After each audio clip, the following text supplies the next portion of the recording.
성경 봉독 10편 7편 같이 교독하겠습니다. 여호와 내 하나님이여, 내가 주께 피하오니 나를 쫓아오는 모든 자들에게서 나를 구원하여 주소서.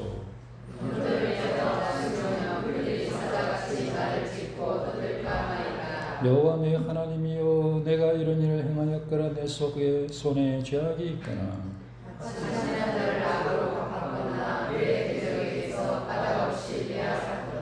원수가 나의 영혼을 쫓아잡아 내 생명을 땅에 짓밟게 하고 내 영광을 먼지 속에 살게 하소서.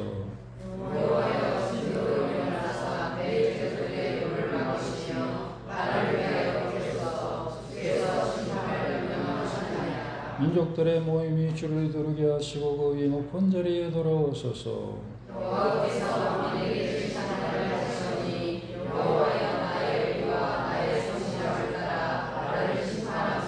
악인의 악을 끊고 의인을 세우소서. 이루신 하나님이 사람의 마음과 양심을 감찰하시나이다.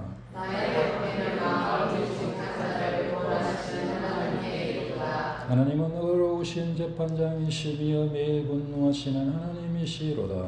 사람이 회개하지 아니하면 그가 회개하려 하시며 회개하는 이가 회개하시리로다. 죽일 도구를 또한 예비하시며 그가 만든 화살은 불알살들이로다. 악인이 죄악을 낳으며 죄악을 빼서 거짓을 낳았도다. 그가 웅덩이를 파 만듦이여 제가 만든 함정에 빠졌도다.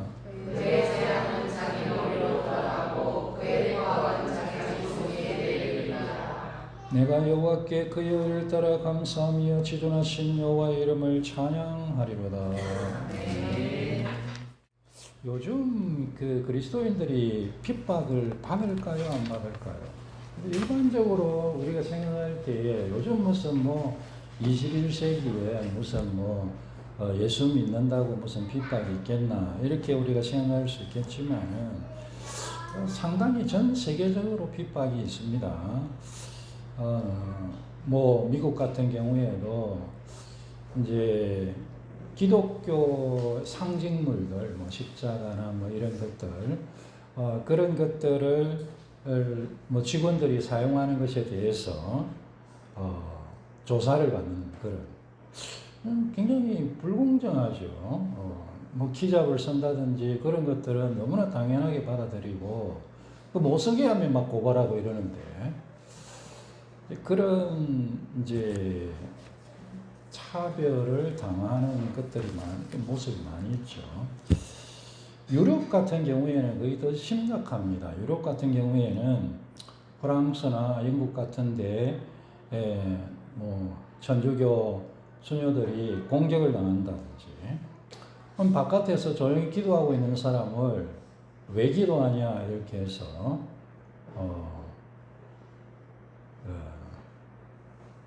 이제 왜 이상한 것 가지고 기도하는 거 아니냐 이렇게 해서 믿어지지 않죠. 경찰이 잡아가요. 굉장히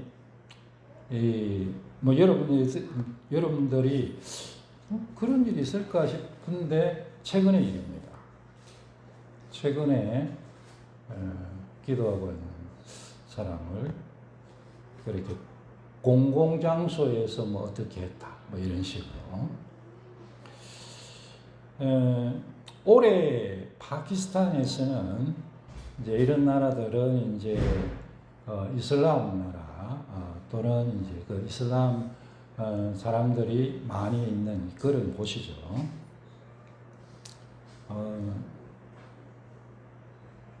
술레만 마시라는 친구가 예수님을 믿는다는 이유로 폭행을 당하고 총에 맞아 죽었습니다. 또 개종해라 이렇게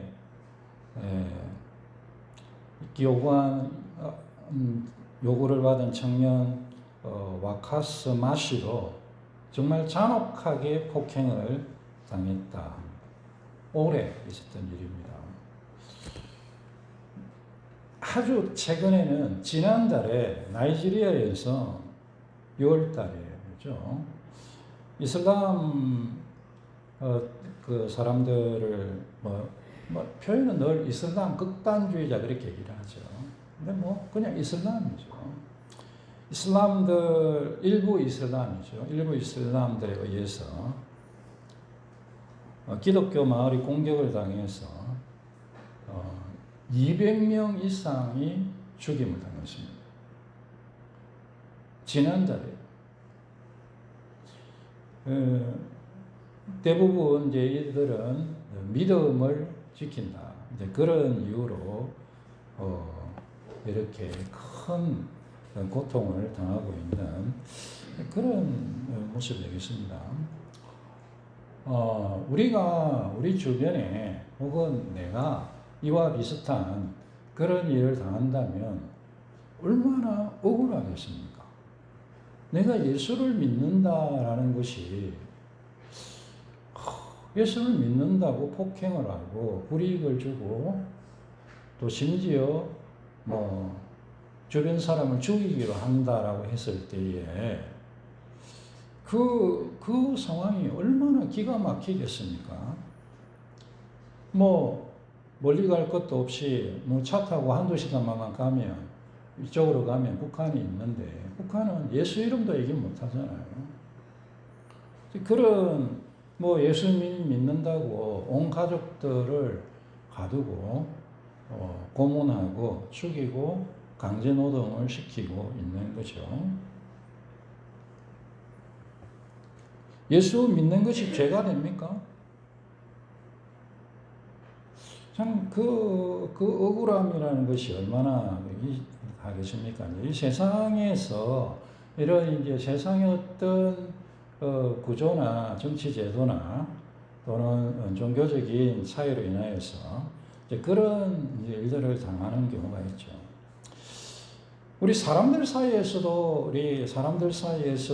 뭐 이런 것은 아니지만 억울한 일들이 많이 있을 수 있습니다.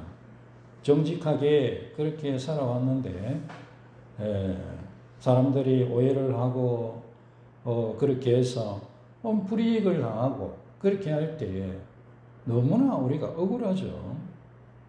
사람들이 거짓말을 해서 뭐 거짓말을 하든가 거짓말과 비슷한 거짓말은 아니지만 살짝 꼬아놔서 사람들이 내가 하지 않는 그 일 때문에 내가 잘못을 했다고 비난을 당하고 있을 때에 우리가 칭찬을 받으면 기분이 좋지만 누군가가 비난하면 얼마나 억울합니까?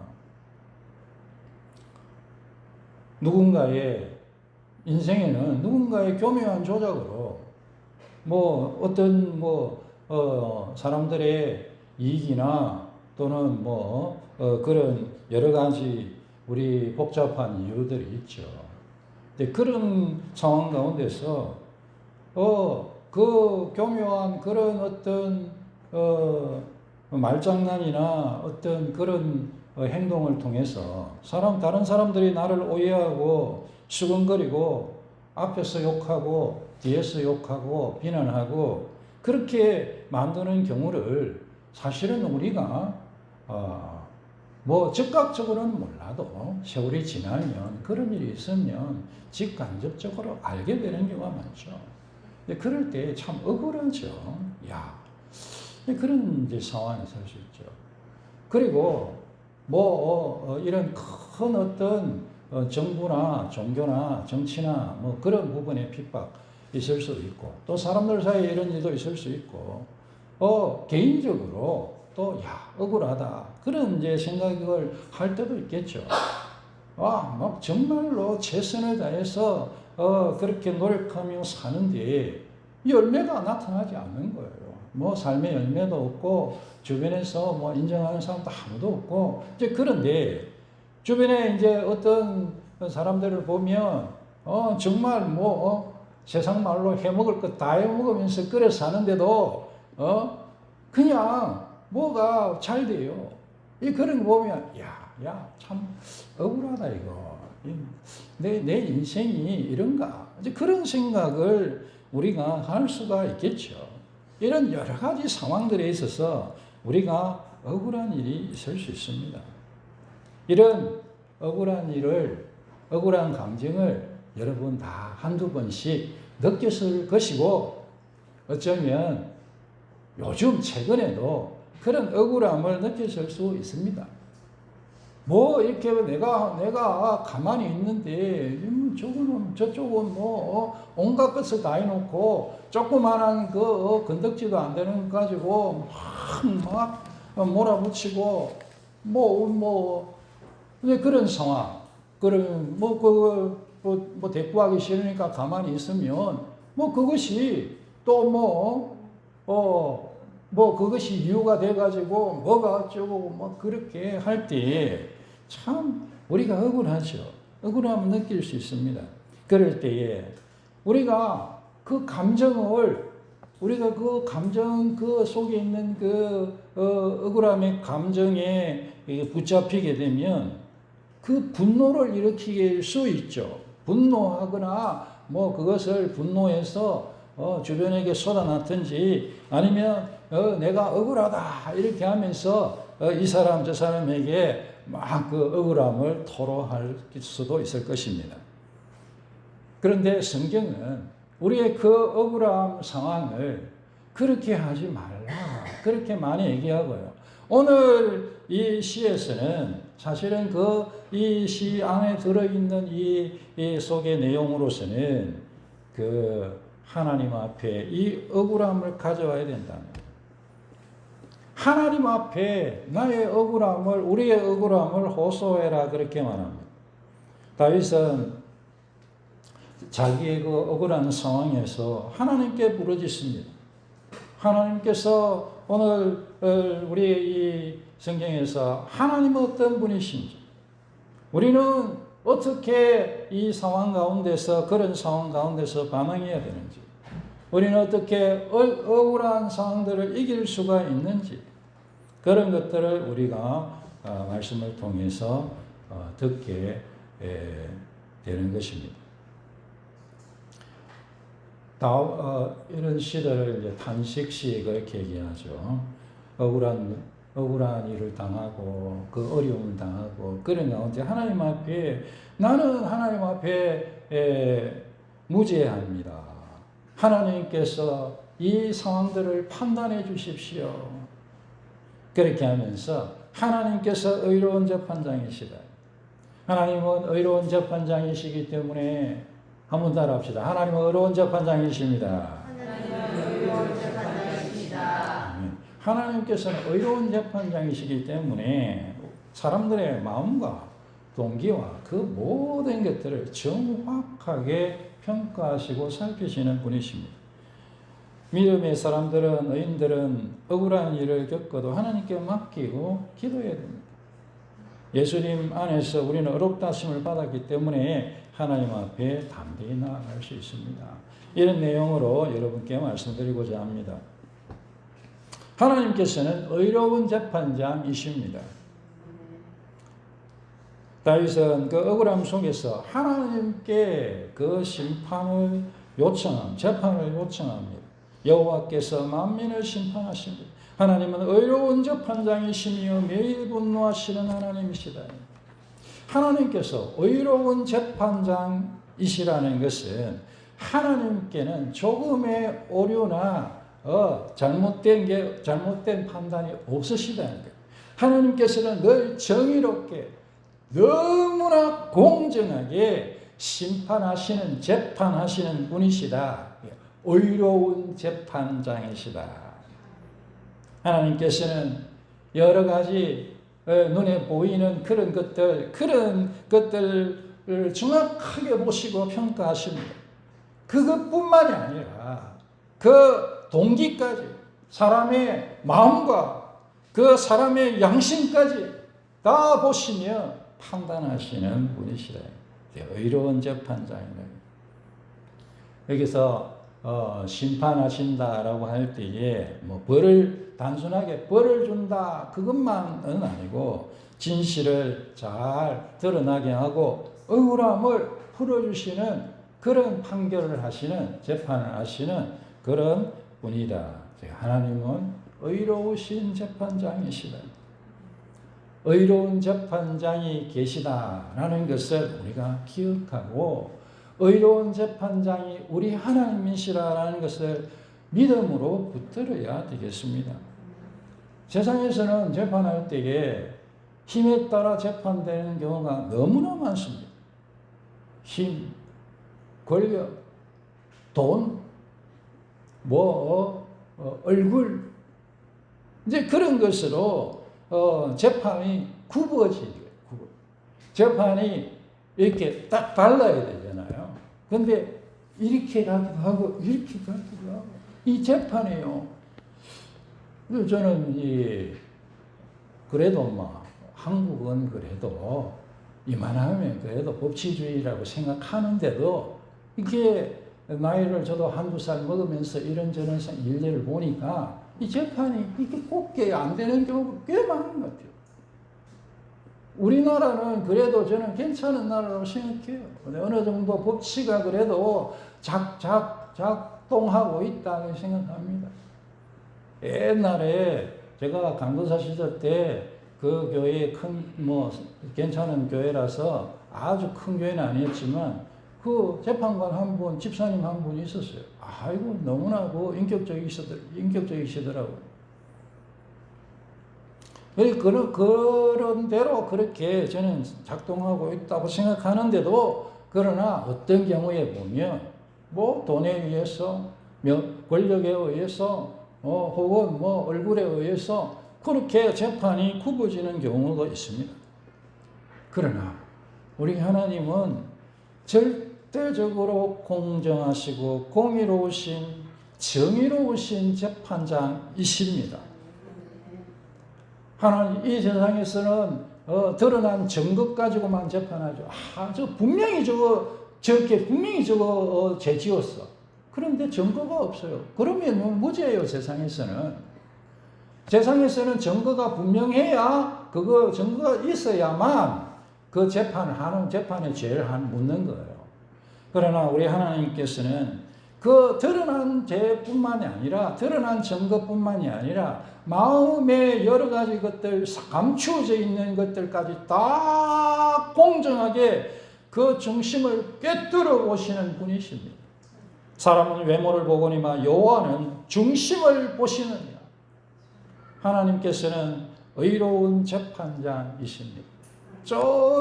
조금이라도 치우침이 없이 그렇게 재판하시는 공정한 하나님이심을 우리가 꼭 붙들어야 되겠습니다. 이 하나님께서는 하나님의 백성들을 보호하시고 악인들을 심판하십니다. 악인이 회개하지 않으면 하나님은 칼을 갈고 활을 당기시는 12절이죠. 악인들의 악을 결국 자신에게 돌아가게 합니다. 15절 16절입니다. 그가 엉덩이를 파만들며 스스로 파놓은 함정에 빠졌다. 15절이죠. 그 괴로움이 자기 머리로 돌아가고 16절입니다. 하나님의 심판은 그냥 벌 주는 게 아니라 의를 회복시키시는 재판입니다. 악인이 판 함정에 자신이 빠지는 것은 하나님의 공의로우신 하나님의 그 섭리를 보여주는 것 아니겠습니까? 하나님의 의가 즉시 나타나기도 하지만 그럴지 않을 때 많이 있죠. 그러나 반드시 나타나게 될 것입니다. 하나님께서 의인을 보호하시고 악인을 심판하시는 의로운 재판장으로서 우리와 함께 계시다는 것을 우리가 기억하며 하나님께 나아가서 하나님께 맡기십시다. 그것은 우리 스스로가 보복하지 않는다는 것이고 그것은 우리가 사람에게 호소하지 않는다는 것입니다. 하나님께 호소하고 하나님을 믿고 하나님을 의지하는 것입니다.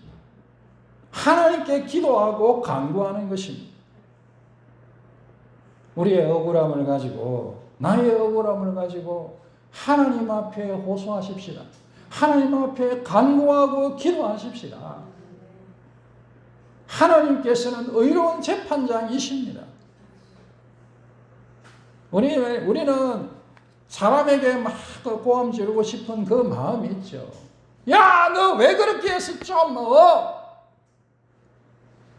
내가 너 그렇게 했냐고. 그렇게 해서 여러분 될 것 같으면 그렇게 아예 안 했겠죠. 그 사람이 그 얘기를 들을 것 같으면은 사람들이 오해하고 하도록 그렇게 이상한 말을 퍼뜨렸겠습니까? 일반적으로는 안 된다고 생각해요. 자기로서는 어떤 경우에서는 자기로서는 의로워요. 하나님께서 그걸 재신다고 생각합니다. 하나님께 부르짖는 거예요. 예수님께서 십자가 위에서 그 고통 가운데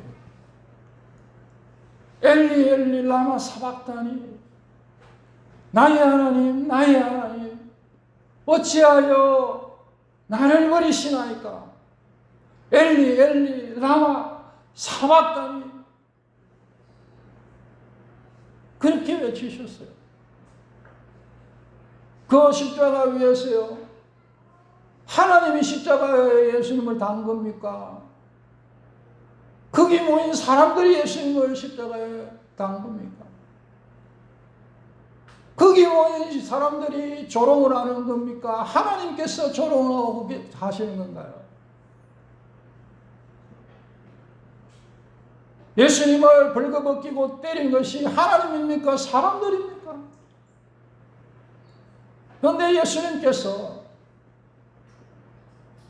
나의 하나님 나의 하나님 어찌하여 나를 버리십니까? 그렇게 하나님께 호소하는 것입니다. 야 이놈들아 내가 너희들한테 뭐 했다고 나한테 이렇게 하냐. 억울해서 내가 한마디는 하고 죽어야 되겠다. 아니 내가 한 게 뭐냐. 너희들 병 고쳐주고 귀신 쫓아내주고 배고프면 먹이고 밤낮 할 것 없이 하나님 말씀 전하고 그것밖에 되냐. 그런데 이게 뭐야 이게. 내가 참 기가 막혔어. 내가 진짜 억울했어. 내가 이 한마디는 해야 되겠다 라고 인간 같으면 그 억울함이 얼마나 억울하겠어요. 믿어도 그럴 건데 내가 뭐 했냐고. 그런데 하나님께 호소하는 거예요. 나의 하나님 나의 하나님 나의 하나님 그렇게 하나님께 호소합니다. 여러분 우리의 억울함을 사람에게 얘기해봐야 소용없을 가능성이 매우 큽니다. 거기서 내 억울합니다. 아이고 당신이 나를 오해했어요. 참 내 마음 내 가슴에 찌푸나 단추가 달렸으면 좋겠네요. 그럼 찌푸면 상 열어서 보여주고 단추면 끌어서 보여줄 건데 그래 못해가지고 그렇게 여러분 억울함을 호소해봐야 별 소용없을 겁니다. 하나님께 나아가야 돼요. 나의 억울함, 우리의 억울함을 가지고 하나님께 호소하는 것입니다. 하나님의 의로우신 하나님의 판결을 기다리며 간구하는 것입니다. 이런 우리가 설교를 하면 하나님께 간구해야지. 근데 그런 생각을 우리 성도들은 좋은 분들이니까 가지시죠. 근데 어떤 경우에 그래 내가 하나님께 호소해야지. 아이고 억울한 거 인간한테 얘기해봐야 무슨 소용이 있나. 그러고 하나님 앞에 막 억울하면 호소해요.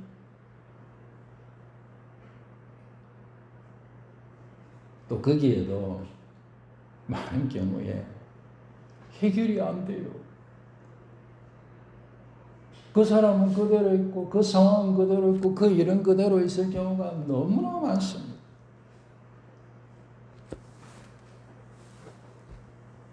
하나님께서 하나님께서 판단하신다는데 아이고 그거 기다려도 안 와.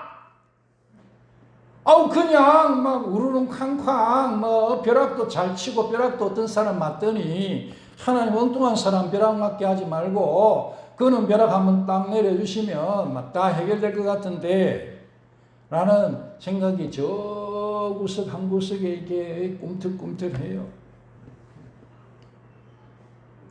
죽으면 못하고 그냥 손 한쪽만 마비되게. 좀 그런가? 손가락 하나만 마비되게 그러면 합시다.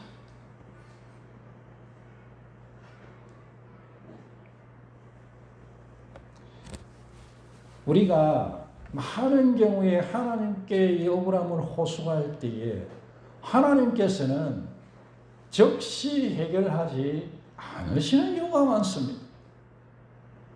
그래서 이제 신학자들은 수없이 이제 하는 용어 중에 하나가 종말론적인 그런 얘기를 합니다. 종말론적인. 이건 이제 무슨 말이냐면 우리가 종말론적 그런 뜻이 아니고 마지막에 하나님이 반드시 해결하신다 그런 뜻으로 믿음과 소망 가운데 표현하는 거예요. 종말론적으로 이렇게 얘기합니다. 그래서 믿음과 소망 가운데서 하나님께서 반드시 정의를 행하실 것이다. 그렇게 얘기를 합니다. 이 부분에 있어서 제가 그 설교를 준비하면서 누가복음 18장 그 본문이 생각이 났고 그 본문을 보면서요 조금 다른 측면을 생각하게 됐습니다. 누가복음 18장에는 하나님 인내하며 기도해야 된다는 것을 참고 기다리며 기도해야 된다는 것을 불의한 재판장과 억울한 과부의 비유를 가지고 예수님이 하시는 말씀입니다. 그 얘기를 하면서 이 불의한 재판장인데도 이 억울한 과부가 와서 계속 이 내 억울함을 원통함을 풀어주세요 그렇게 하니까 아이고 괴로워가지고 그냥 아이고 계속 이렇게 하다가 어떻게 하겠냐 그냥 아이고 풀어주자 이렇게 하지 않겠냐 그렇게 하시면서 예수님께서 인내하며 기도해야 될 것을 가르치시는데 하나님께서 그 밤낮 부르짖는 택한 자들의 원한을 억울함을 풀어주지 아니하시겠느냐 그들에게 오래 참으시겠느냐 내가 너희에게 이르노니 속히 그 원한을 풀어주시리라 그러나 인자가 올 때에 세상에서 믿음을 보겠느냐 그렇게 하셨어요. 제가 그래서요 예전에는 거의 본문을 보면서 그런 생각이 했습니다.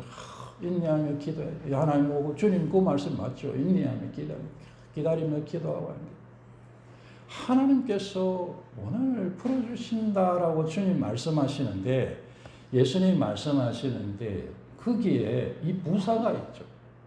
속히 예수님 거짓말 하시는 분이 아니시니까 이 얘기를 속히 원한을 풀어주신다고 말씀하시면서 내가 올 때에 세상에서 믿음을 보겠느냐 인내하며 기도하는 그것이 이 믿음인데 그걸 보겠냐 내가 와서 그 원한을 풀어줄 거야 라고 말씀하시는데 그 믿음이 귀할 거야 라고 하시는 말씀이죠.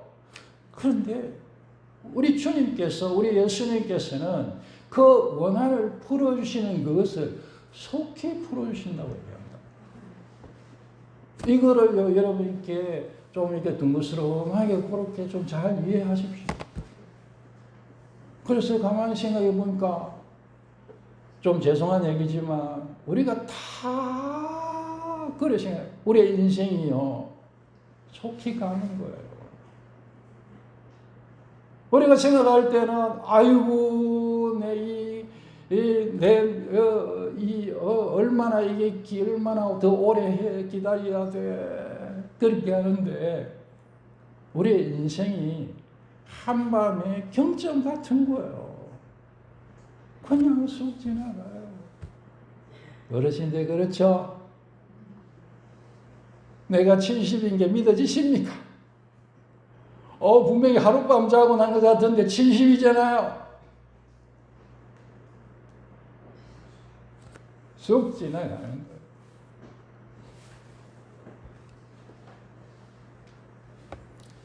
주님께서 우리의 억울함을 풀어주시는 의로운 재판장이십니다.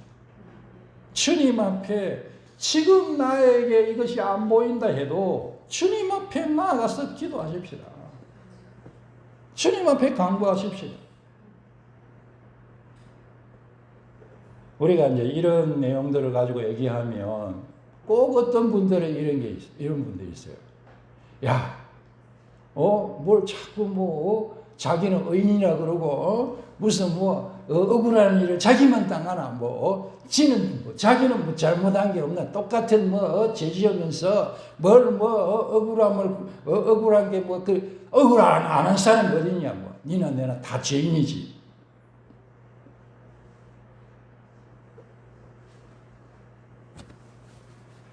그래서 이 시를 보면 이런저런 시인의 이런 고백들이 있죠. 하나님 이렇게 하면서 하는데, 하나님 앞에서 우리 식으로 얘기하면요, 예수님 안에서 의롭다함을 받았다라는 것입니다.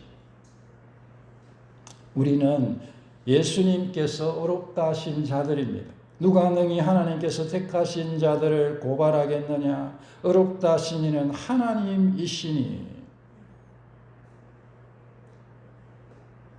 누가 뭔데?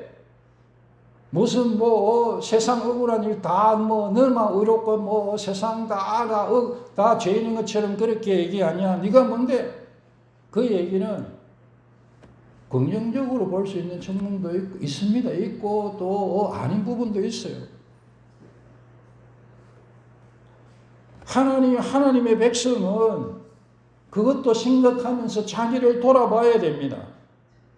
자기를 돌아보는 게 맞아요. 그래서 우리가 예수님의 그 의를 붙들게 되는 거예요. 사탄이요, 너가 뭔데 그런 기도를 너가 뭔데 너 주제에 그런 기도를 하냐라는 것은 사탄의 참소입니다.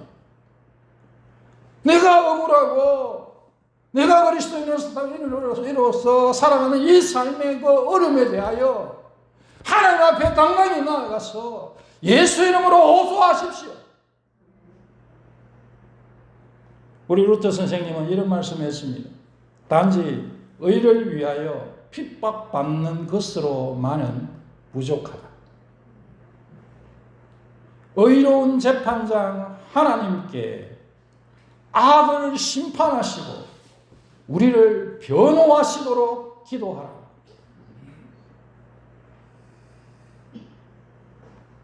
우리는 스스로 어렵지 않습니다. 예수님을 믿는 믿음으로 어렵다 하심을 받았습니다. 하나님 우편에서 예수님께서 지금도 우리의 변호자가 되어서 우리를 위하여 기도하고 계십니다. 억울한 일이 있으시죠? 최근에 아이고 억울하다, 불공평하네, 그런 생각했던 그런 일이 있었습니까?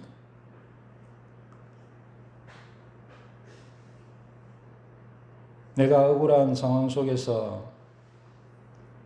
하나님의 재판을 기다리는 그 신앙의 인내가 거기에 필요할 것입니다. 하나님, 나는 아직 억울함이 해결되지 않았습니다만은 주님께서 의로운 재판장이심을 믿습니다. 대단한 거는요, 이 시를 보시면은 다윗이 하나님을 찬양해요. 근데 그것이 하나님이 그 공의를 행하셔서 억울함을 풀어주셨을 때가 아니고 여전히 그 고통 가운데 있으면서 하나님을 찬양한다고요. 응답받은 것이 아니라 응답 전에도 하나님을 찬양합니다. 왜냐하면 다윗은 하나님을 믿기 때문입니다. 하나님께서 반드시 심판하시고 반드시 나를 변호하실 것이며 하나님의 정의를 완성하실 분이시라는 것을 믿기 때문입니다. 나의 억울한 상황과 답답한 현실을 가지고 하나님 앞에 풀어놓으십시오.